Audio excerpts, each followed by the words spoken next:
Hail, YouTube! I am Dictor von Doomcock, the ruler of Earth.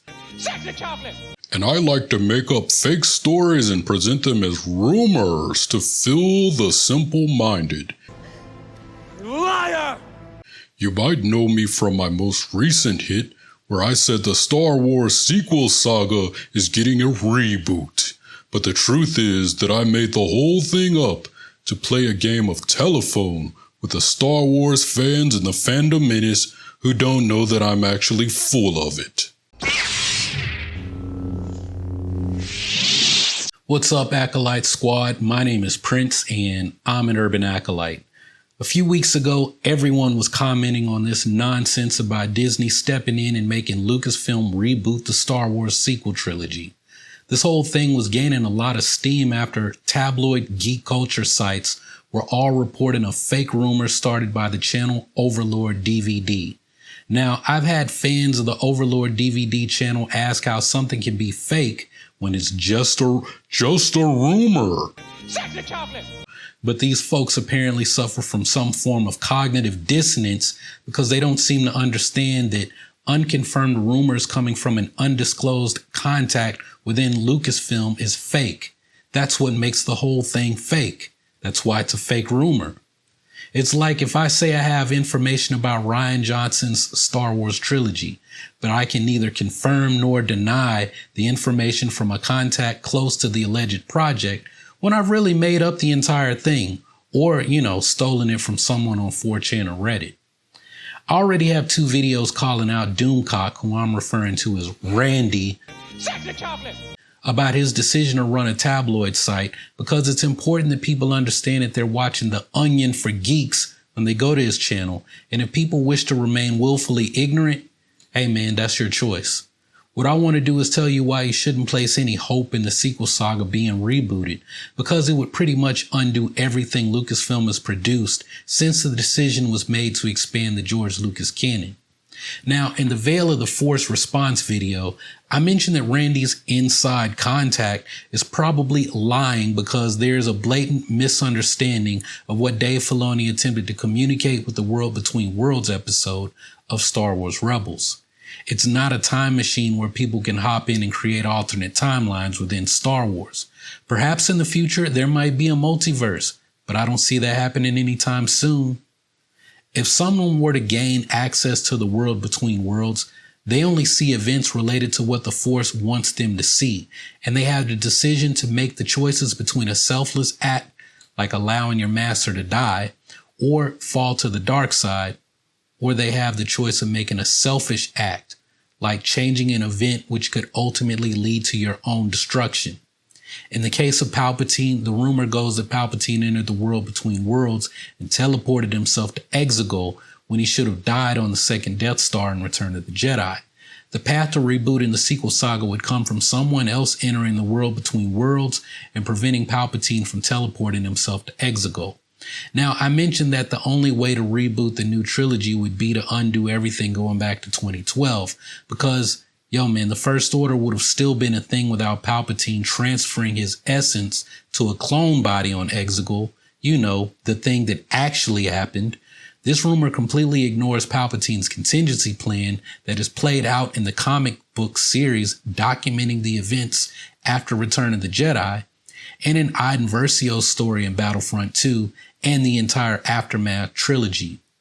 We have no idea what Snoke's true origin is, and I really don't believe that Palpatine literally made him.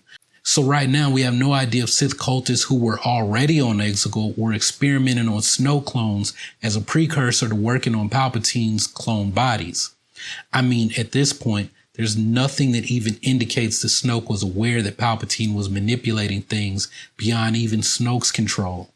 If you weren't paying attention, Snoke had appointed officers to high positions who were actually loyal to Palpatine. So, like I said, it's completely possible that Snoke was unaware that even he was being manipulated.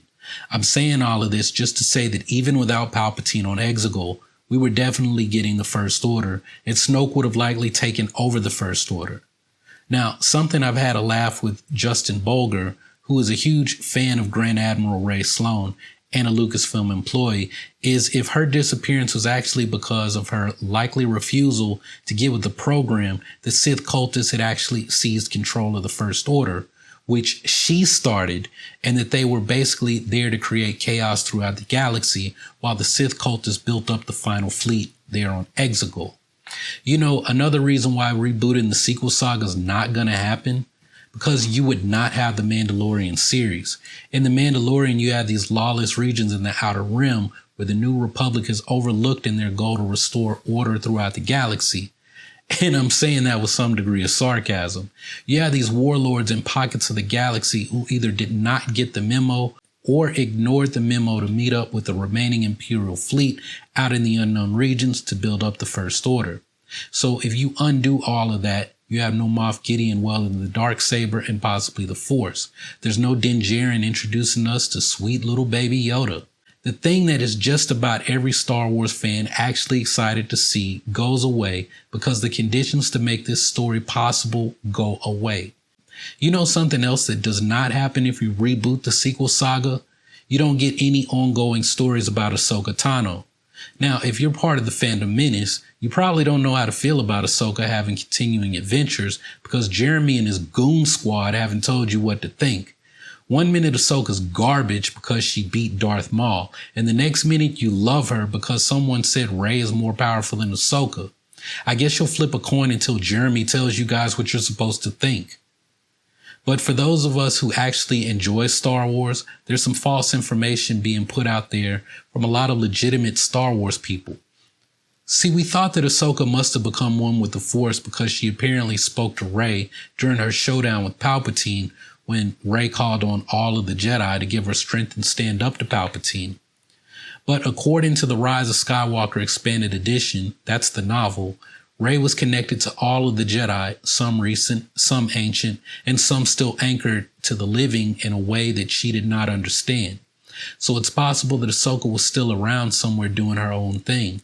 Maybe she connects with Rey through the world between worlds, the same way Ezra was able to connect with Yoda through the world between worlds each time he was in the Jedi Temple on Lothal. Speaking of Ezra and Ahsoka, if you reboot the sequel trilogy, you get rid of them and whatever they might be doing if there's a continuing story. Do you know why? Because Ezra's adventures in Star Wars Rebels, working for a rebel cell, taking their orders from Ahsoka Tano, was Dave Filoni's method for reintroducing Grand Admiral Thrawn to Star Wars fans and making him officially part of the George Lucas canon. Now, what does that have to do with the sequel trilogy?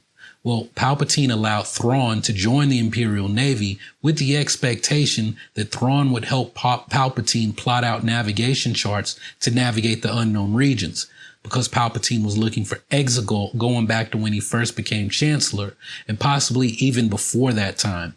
He started working on his observatory on Jakku, which was charting astrogation charts in the unknown regions all the way up to the Battle of Jakku when Anakin was still a child. Are you understanding that the seeds for the sequel trilogy go back to the beginning of the Skywalker saga? Are you also understanding that the future Star Wars projects that I think will be announced soon also have ties to all of this stuff? Look, I've been sitting on my own speculations for months because I've not really been making videos, but I think the Filoni Verse is a thing that is coming. Dave Filoni isn't going to replace Kathleen Kennedy as president of Lucasfilm because that doesn't make any sense at all. What I do think is going to happen is that Dave Filoni, as the heir apparent to George Lucas, is going to be given more creative control of the story group and the direction of Star Wars projects moving forward. I don't follow the MCU, not the business side, but I don't think Kevin Feige is signing paychecks and making business decisions with the MCU. What I do see him doing is exerting creative control to make sure these movies fit within this overall creative framework. They're like arcs to tell a personal narrative while all are contributing to the bigger narrative of a shared universe. This is what I feel like Star Wars is doing, and the pressure to push out new movies and wrap up the Skywalker story made this difficult. But here's something to think about. Like, you don't have to believe anything I'm saying about Dave Filoni exhibiting more creative control over the story. You don't have to believe me when I say that I think Dave Filoni is going to somehow make everything connect so that in 5 to 10 years, these Disney Plus shows, whether animated or live action, along with some novels from Lucasfilm Publishing, will connect the stuff going on now with the events in the sequel trilogy.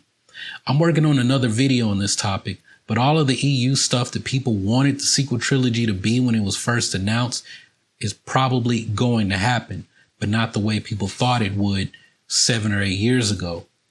Remember Heir to the Empire and how it turned out Palpatine was trying to prepare for the Yuuzhan and Vong? Well, tell me why Timothy Zahn gave us 3 novels establishing what Thrawn is really doing when we're not seeing him as the big bad guy in Star Wars Rebels. Rebels explains why Thrawn is not around during the Galactic Civil War. Now, Zahn is going back to tell us about the Chiss Ascendancy and possibly how all this stuff kicked off with the Grysk in the Unknown Regions. I would imagine we will learn why there's this huge division within the Chiss Ascendancy that will probably lead to some kind of civil war between those allied with the Grysk and those wanting to preserve the Ascendancy. Those of us who've been following the story know about the Skywalkers in the Chiss Navy. That's the name for Force-sensitive children who were used as navigators to pilot hyperspace lanes in the Unknown Regions. We might learn more about how the Chiss were exposed to the Jedi and the Sith, which might get into them making contact with Jedi and Sith who were out in the Unknown Regions, maybe during the High Republic period. But I mean, guess what?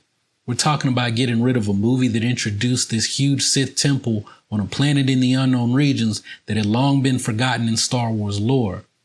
So what I'm really saying is all these projects Dave Filoni is working on to bring Star Wars to the small screen, the Filoni Verse as I've been calling it, I think it's expanding the story, and guess what?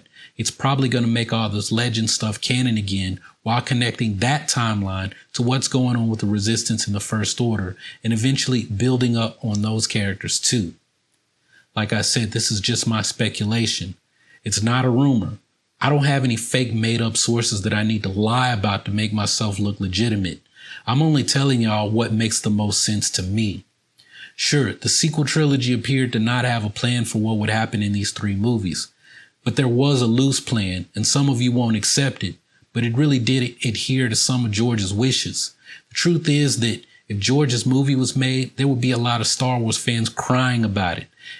There still would have been Rey looking for Luke Skywalker. Luke was still going to die. Rey was still going to be very powerful. Like Rian Johnson tried to do with The Last Jedi, it would have erased the past and taken Star Wars in a completely new direction. If anyone tells you something any different from what I just said, and they're not actually affiliated with Lucasfilm, then they're probably lying, because everything I said is in writing, in official Lucasfilm material, or books written about the making, planning, and production behind the scenes of Star Wars movies. You can accept it or not. It's really up to you. I'm not out here trying to build a name and reputation online for Star Wars commentary by lying to y'all. I just give my opinion and I share my own thoughts. For now, my thoughts are that if you believe the sequel trilogy is going to be rebooted or even needs to be rebooted, it's because you're probably not paying attention to the bigger story. Look, I'm not saying that you need to read every book and every comic book. That costs a lot of time and money. I'm not even up to date on all of the books that have come out in the last year. I will say this much though. Lucasfilm Publishing plays just as much in developing the Star Wars timeline as anything that these Star Wars commentary channels who actually don't like Star Wars people attribute to Kathleen Kennedy. If you've not read everything to know the full story, you don't really get to complain about Star Wars or the direction of Star Wars because you don't know. For the next few years, Star Wars is going to be the streaming service, written material, and video games.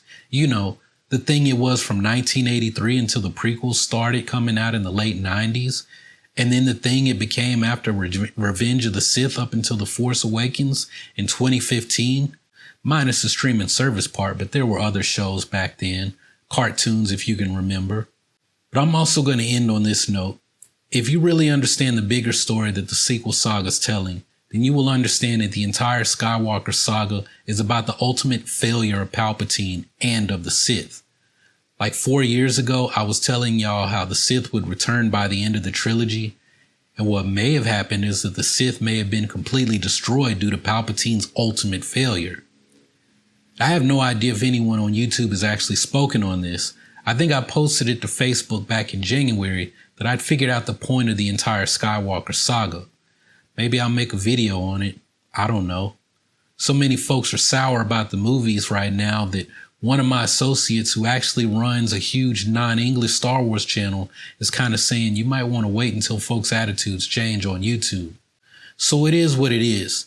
Even if some other channel hears what I said and they want to do a video on it, look, I'm positive that they won't say what I'm going to say. And that's no diss of the other creators that I actually respect. I'm just something different. Speaking of something different, be sure to check out the video I did on Randy's Veil of the Force rumor and why he's basically wrong about everything his super secret contact within Lucasfilm that should be taken with a grain of salt rumor said. It will also give you some things to think about regarding the future of Ahsoka Tano and Ezra Bridger. But that's all I got for this video, so thanks for watching. Y'all keep on breathing, and may the force of others be with you. Always.